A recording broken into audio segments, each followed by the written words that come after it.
In 1968, the modern zombie movie was born with the release of George A. Romero's Night of the Living Dead. In 1978, the zombie movie was permanently defined with the socially conscious apocalypse of Romero's Dawn of the Dead. And in 1985, the Living Dead were given two very different interpretations stemming from the same night. Romero would bring his original trilogy to a close with Day of the Dead, but his Night collaborator and rights co-holder John A. Russo would help give zombies a very different take with The Return of the Living Dead. Where Romero's films are serious, Return is comedic. Where Romero's films place the face of the American public at the center, Return chooses to spotlight the outcasts. And with its punk rock satirical take on zombies offering something rarely seen in the subgenre, Return of the Living Dead became one of the major pillars of the undead, while also sparking its own franchise, taking the seeds of Night of the Living Dead and going in a completely different direction than Romero, for better and for worse. To date, there have been 5 Return of the Living Dead films, with one new movie on the way later this year and a crowd-funded film in process now.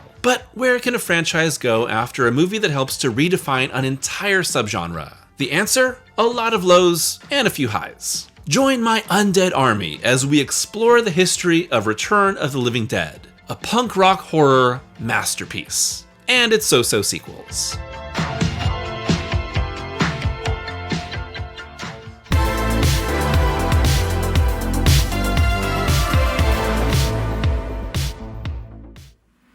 Our story begins, of course, with the release of George A. Romero's Night of the Living Dead in 1968. Night, as I'm sure you know, was responsible for the creation of the modern flesh-eating zombie and the career of George Romero.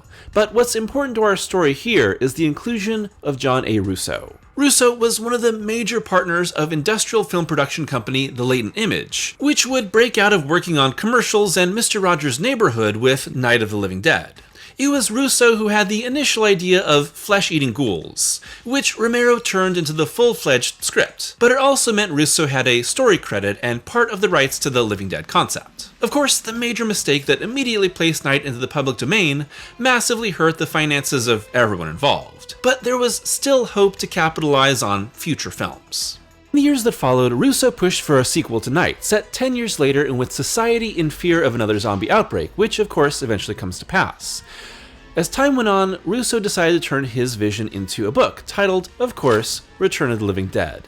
But Russo's push for a sequel put him at odds with Romero, with the two creators eventually splitting their rights to the future Living Dead movies. With Russo saying, "We exchanged releases where I gave George the right to produce and distribute Dawn of the Dead, and he gave me the right to produce and distribute Return of the Living Dead, so long as Return was not promoted as a direct sequel to Night." Soon, producer Tom Fox bought Russo's Return property, and had a script written by Russo, Striner, and Rudy Ricci rewritten by Dan O'Bannon, the man behind Alien.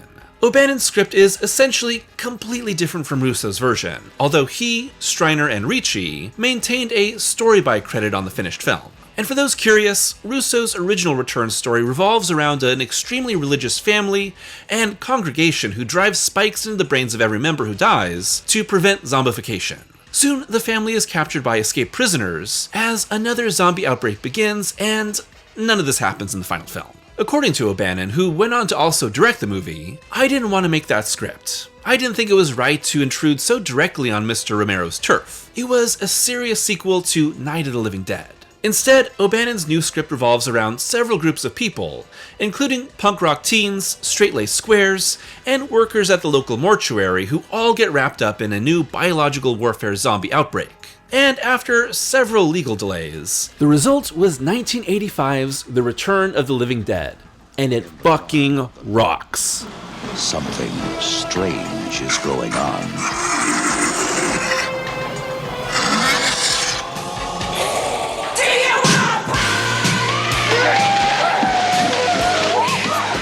Return's story is split between two groups: the people who work at a medical supply warehouse and a group of punk rock teens partying at the nearby cemetery. But when foreman Frank, played by James Karen, tries to impress new hire Freddy, played by Tom Matthews, star of the best Friday the 13th movie, he accidentally unleashes the military's 2,4,5 trioxin gas, stored in the basement after the government lost track of it. Soon, the gas not only begins zombifying Frank and Freddy, but infects the entire cemetery, unleashing a horde horde of zombies on our characters who desperately try to survive the night. Right up front, it's clear that Return is satirizing Romero's Night, not just because the film opens with the deadpan claim that everything that happened in it is completely true, but that Night was based on real events, and what we're seeing here is the unfiltered truth. Did you know that movie was based on a true case? Come on, you're shitting me, right? I ain't never been more serious in my life. But despite this being a dark comedy, I think Returns makes some great characters and the movie makers really do like them, letting us root for them and be disturbed by their dark fates. And once this film gets going, it don't stop. While the first half sets up what's happening, as soon as we hit the midpoint, cued by 45 Graves' Party Time, and the undead rising from their muddy graves, the film absolutely does not let up. Total anarchy. Pure cynic shit. I love it. And I really like the characters. Each part has at least something memorable. Freddy and Frank's painful transformation is played completely straight, with their agony adding some real pathos to the film to make the horror as memorable as the comedy. Clu Gulager as Bert is the sober-minded voice of reason that keeps our group alive. Suicide is the punk leader who actually takes his job seriously. Linnea Quigley as Trash is the punk party girl that fantasizes about death only to get her dreams fulfilled. Miguel A. Nunez Jr. as Spider is our panicking but strong punk survivor, now freed from those damn enchiladas. And of course, there's the zombies. With the tracks and gas turning into zombie rain, we're given more undead than we could ever ask for, and there's so many memorable ones. With everything from cheeky one-liners, Send more paramedics, to the brief but memorable zombie trash. But the single best undead maybe in the entire history of the genre is the Tarman. A gooey, bug-eyed mess of a walker, the Tarman is the most memorable in the super fun take on the living dead, but it also shows us just how close Return came to being a disaster. Original special effects director Bill Munns was fired midway through production because his work was so bad it was bringing the entire film down. You can see his less than stellar work in the early yellow cadaver zombie that they try and show as little of as possible, and was replaced by Kenny Myers, who helped make the film equal parts funny and scary. Working with production designer William Stout, the team made the Tarman, played by Alan Troutman, into a shambling, bony, melting, near cartoonish but still terrifying zombie. The first bad Tarman suit was rebuilt by the team to be as skinny as possible, then covered in methyl cellulose for a melting, oozy look. The same process which would be used to bring the Blob to life in the 1988 remake. Troutman then shambled and bit in a totally uncanny manner. Combine that with Return's brain-craving, intelligent take on the undead, and you have horror's greatest zombie. It's all given a punk rock feel and not just the mood, not just the music, not just the actual characters that butt up against and team up with the squares, but in the entire message of the film. Return of the Living Dead is about how the US government and society takes advantage of the country and its people and doesn't care about them. So rebellion is the only normal response. Now, we're going to spend very little time comparing and contrasting Romero's zombies versus O'Bannon's undead, so let's get that all out of the way right here. In Romero's films, there's no definitive explanation ever given for zombies, with satellite radiation suggested in Night and hell giving life to the undead in Dawn. But really, the lack of explanation is part of its horror. In Return, we immediately know the cause: 2,4,5-trioxin gas, a military biochemical agent that reanimates the dead and causes anyone, both alive and long past, to reanimate. It's a major part of the film's critique of the government, but more on that later. The zombies themselves are actually pretty different. Romero's undead are unintelligent, shambling walkers that are driven by what little core memory they have left, and the need to feed. Destroy the brain, destroy the zombie. O'Bannon's undead are smart. They talk, they run, they can use weapons. They retain their personality, but are driven by the agony of being dead. Hurts to be dead. I can feel myself rot. Which is alleviated by eating brains, the genesis of that idea in pop culture. And they're almost impossible to kill. Destroying the brain doesn't stop them, as each part is alive on its own. The ways in which our protagonists try and fail to destroy them helps to define how hopeless each Return movie ends up being. Like Night, Return ends up being a siege movie. It just has its characters move around a lot more, which makes it feel a lot more dynamic and scary. Add in that there are continually growing waves of the undead overwhelming any ambulance, cop, or bystander that comes by, and you get the serious stakes of this movie as each character is faced with death and reacts in a different way. In the end, Return makes its final, definitive statement on the US government and its shocking I tell you, lack of care for its citizens when we discover that the contingency plan for the trioxin gas's release is to simply drop a nuclear bomb on the entire city, vaporizing all of our characters and only causing an even bigger chemical cloud to bring forth the undead. Now, everything is fucked. All should be back to normal by morning. Yes, sir, I understand the President will visit Louisville tomorrow. The Return of the Living Dead was released on August 16, 1985 by Orion Pictures, and went on to make $14.2 million against its $4 million budget, putting it in direct competition against Romero's own Day of the Dead, which was released on July 19, 1985, and slowly rolled out in the US against Return's wide release, which would only make $5 million in its initial run. It was a sign that the zombie movie had plenty of bite left in it, but that things had fundamentally changed in ways that would hurt Romero for the rest of his career. And with this new take on the dead a success, work on a sequel was soon underway. Return of the Living Dead, Part 2.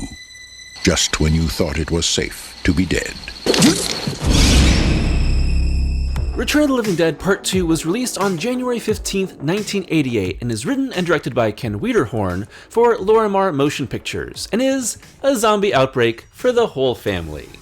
Okay, I mean it's still rated R, but it's very tame. Besides being very light on gore and not containing an extended nude dance sequence like the first, Part 2 is funnier, lighter, and with more cartoonish zombies alongside its suburban focus that puts kids and teens at the center of its undead mayhem. Here, a drop barrel of trioxin from a military convoy unleashes another zombie outbreak. This time, dead center in a small town, with young Jesse, his sister Lucy, her love interest Tom, oh, sorry, wrong town, and a pair of grave robbers played by a returning Tom Matthews and James Karen, being some of the major players caught up in a quickly spreading zombie plague. All the old standbys are here. Brain-eating, talking zombies, slow gas transformations, another much less memorable Tarman, and unstoppable hordes of the undead. But it's all done on a much broader and more cartoonish wavelength, with a lot less punk rock and a lot lower stakes. There's an added fake rubberiness of the zombies with lots of full-face masks that makes them less gruesome and more silly. This all stems from Tom Fox's hopes to turn Return into a long and profitable series. Telling Cinefantastique around the time of the film's release, I must tell you candidly, I don't regard Return of the Living Dead Part 2 as the end of the series. I think the Friday the 13th pictures are magnificent in terms of what they do. Same Tom, same. I think there are lots of sequels awaited by their audience. Is there a Return of the Living Dead 3 planned? You bet. Are there any specifics? Not yet. The concept of Return 3, 4, 5, 10, 20 can be blindingly profitable. Well, more on those profits in a minute. Part 2 also has a much happier ending, which I think kinda hurts the movie. These zombies still seem almost impossible to stop until it's discovered they can be fatally electrocuted, eventually taking out the entire horde and saving the town from the fate of the original. It sorta undercuts the bleakness of the first, but it's also a pretty good solution to the dilemma set up by these movies. If the entire zombie body is alive, then every part needs to be thoroughly destroyed without turning them into another chemical cloud. But in the end, Part 2 has a much different focus than the original. This may still satirize Romero's films, but it also pokes fun at the first Return, going out of its way to highlight just how similar it is, especially in the fates of Matthews and Karen's characters. No, it's like we've been here before. It's like a dream, this whole thing. You, me, them. Finally giving our zombie lover boy a chance to bite into his girlfriend's brains and live out his former self's dreams in a little hint of a destructive relationship we'll see more of in Part 3. Overall, Part 3 is fun, even if it's a case of obvious deja vu. Return of the Living Dead Part 2 would make $9.2 million at the box office. Definitely not the blindingly profitable results Fox was hoping for, especially against its increased $6 million budget. And with hopes for endless sequels in question, the film would move in a much cheaper but more memorable direction. Now that she's dead, he's frightened to live without her. But bringing her back is terrifying. That was incredible. Let's do it again. Return of the Living Dead Part 3 was released on October 29th, 1993, and is written by John Penny, who was the editor for the original Return, and is directed by Brian Yuzna, who is most famous for his collaborations with Stuart Gordon on films like Reanimator, and his own gross-out direction on films like Society. And following the disappointment of Part 2, Return was moved over to Trimark Pictures, with Tom Fox one of the only holdover crew members as an executive producer. As such, Yuzna and Penny were essentially given free rein to make Part 3 their own, so long as Triox and gas was involved to keep the film obviously connected to the previous entries. And the result is something along the lines of a dark and grimy take on Romeo and Juliet, with humans and zombies standing in for the Capulets and Montagues. Our leads here are Kurt Reynolds, played by J. Trevor Edmond, and Julie Walker, played by Melinda Clarke. Two young lovers that discover the zombie experiments of Kurt's Colonel Father, who has been using 2,4,5 trioxin gas to reanimate corpses in efforts to turn them into weapons they can unleash on enemies. Tragedy strikes when the couple crash their motorcycle, killing Julie and causing Kurt to bring her back to life with trioxin.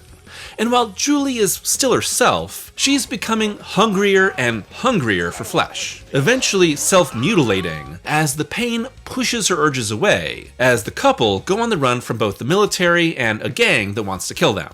I created a central, simple love story between a guy and a girl, said Penny. It just so happens the girl is dead. It's a Romeo and Juliet, Sid and Nancy tragedy. It evolved from there, and I didn't worry about what Trimark wanted. Just what I wanted. Return of the Living Dead Part 3 is much darker and much more romantic than any other entry in the series, and that's all because of Kurt and Julie's relationship at the center. Yes, there's a zombie outbreak and military experiments gone wrong, but what Part 3 is really about is how a broken relationship can cause its partners to both hurt themselves and each other while still thinking what they're doing is in the name of love. Seriously guys, this is not an aspirational relationship. Kurt brings Julie back to life because he wants her to live, but also because he can't be without her. And Julie subjects herself to horrible pain to be the girl Kurt wants her to be. Together, they keep their romance going far past when it should have ended, and only hurt each other more and more because of it.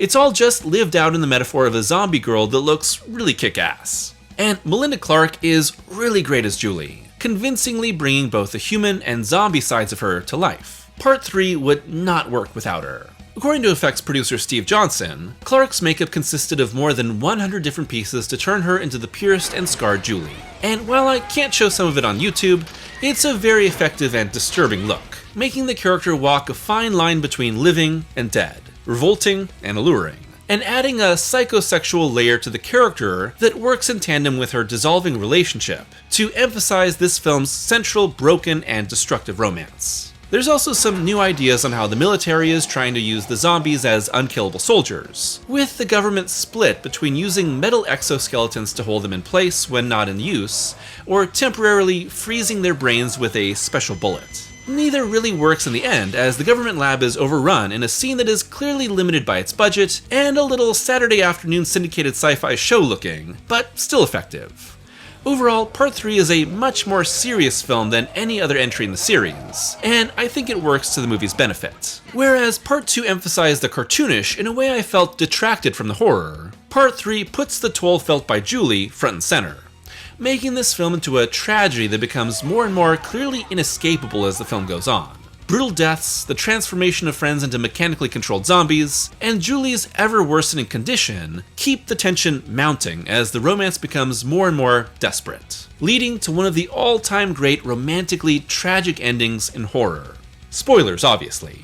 With Kurt and Julie attempting to escape from the military base and zombies run amok, Kurt is bitten and doomed to become an undead, just as Julie's attempts to retain her humanity are failing. The only solution is for the couple to self-incinerate, dying together as the flames rise and the film fades to black.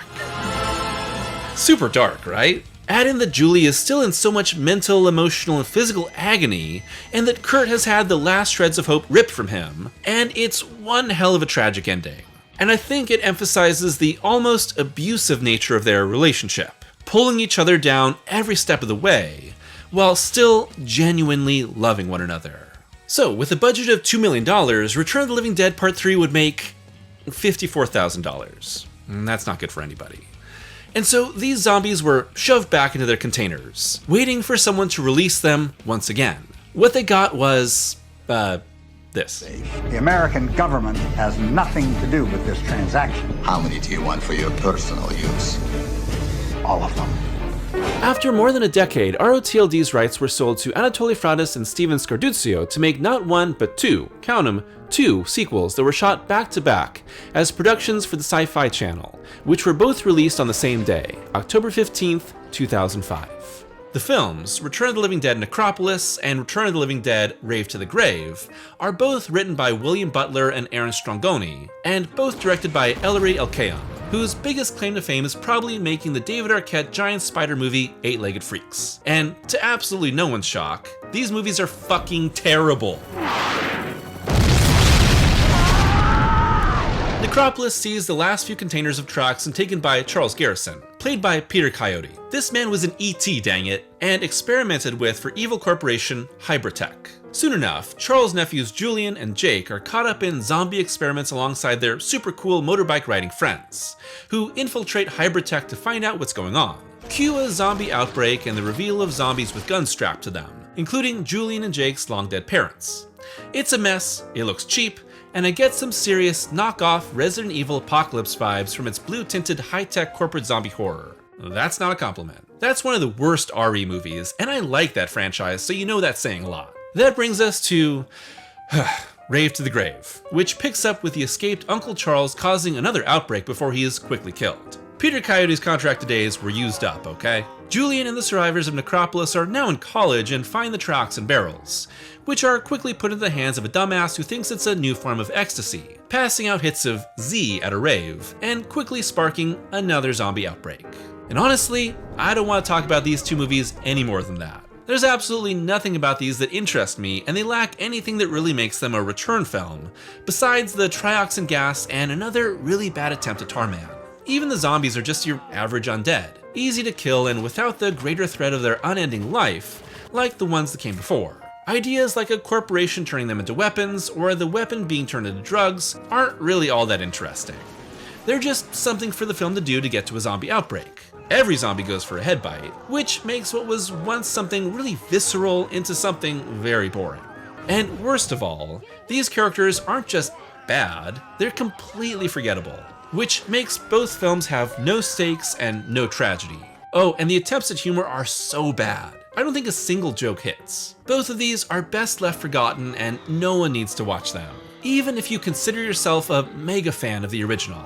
Completionism need not apply here. Necropolis and Rave to the Grave are the end of the Return of the Living Dead franchise.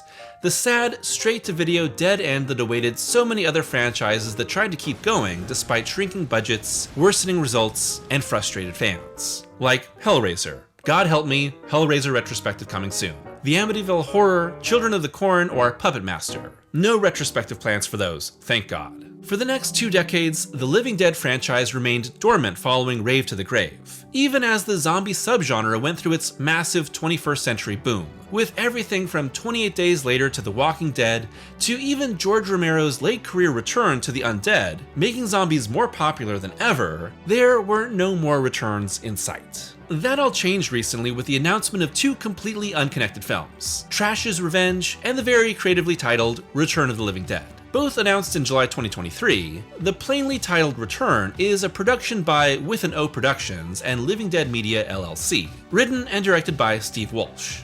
At the time of this video's release, very little is known about it beyond its one teaser trailer and the info that the film will take place 18 months after the original. With the film set to premiere in December of 2025, we'll see if this requel that seems to be trying to capture the spirit of the original can bring some new life into these old dead franchise bones. Trash's Revenge is a crowdfunded movie produced by Linnea Quigley, who, obviously, would be back in the role of Trash. The film apparently would take place 40 years later and see Trash as a faded star working the convention circuit, positioning the original film as based on true events just like its opening says. And then zombie mayhem ensues, and there seems to be quite a few actors from the original attached to return. But right now, the film is still crowdfunding, so when and if the film gets made is completely up in the air. However these films turn out, I don't think their successes or failures will have much impact on the overall legacy of the Return of the Living Dead franchise because, despite many attempts to keep it all going, it's a film series that will always be defined by its first movie, with nothing really remotely coming close to the same impact. Of course, that's the case for many horror franchises that fade into obscurity, even as the sequels keep getting made. But now, 40 years later, Russo and O'Bannon's original Return of the Living Dead is a pillar of zombie movies, and one that still feels completely original amongst the ever-growing horde of the undead. And as I do in every retrospective, here's my ranking of every Return of the Living Dead movie from worst to best. At 5, Return of the Living Dead, Rave to the Grave. This is a franchise killer, and it actually was for 20 years. I wouldn't say that Rave to the Grave is the worst movie that I've ever watched for one of these retrospectives, but nothing about it is good. Bad performances, bad production, bad shot composition, bad script. None of it is funny, and with its whole setup of being a rave in a college, it immediately draws comparisons to the original's punk party, and that only makes it worse for the direct comparison. It's no surprise that the Living Dead franchise was dead after this. At 4, Return of the Living Dead, Necropolis. Just terrible in all the ways you'd expect from a sci-fi direct-to-video cheapo sequel.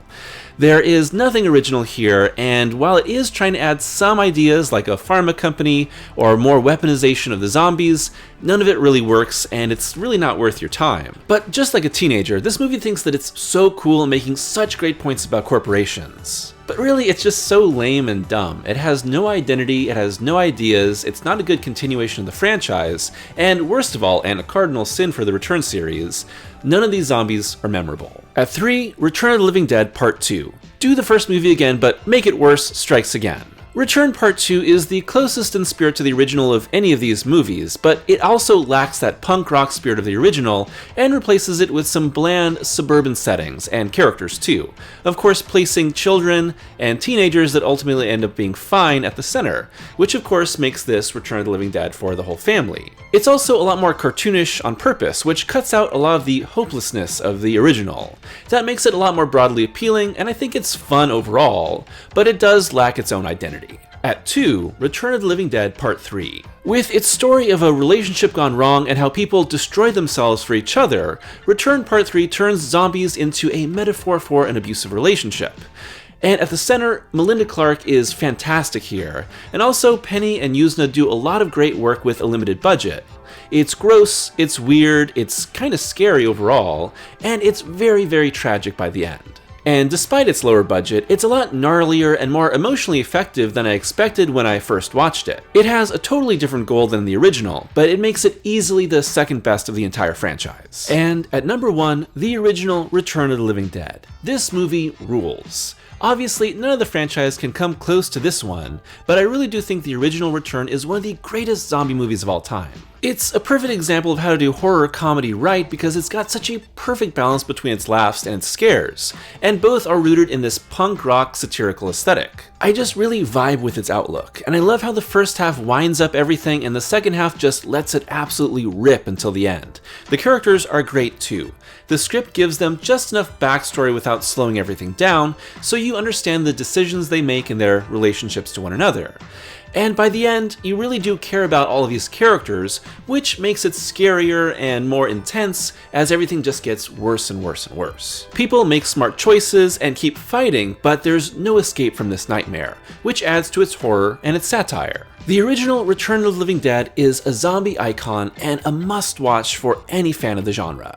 Will these new entries into the franchise be strong enough to bring life back into a long-dead series? We'll find out soon enough. But for me, The Return of the Living Dead will always have a place in horror history as one of the greatest zombie films, followed by some interesting but unnecessary sequels. And as the past 40 years have already proven, O'Bannon and Russo's original film has enough punk rock horror power to never truly die.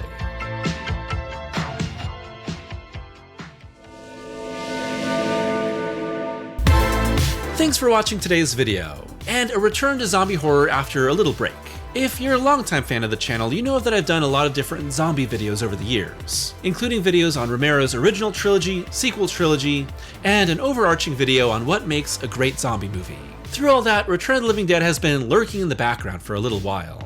But I was finally spurred on to put this higher up on my schedule of priorities when I rewatched the original Return last year.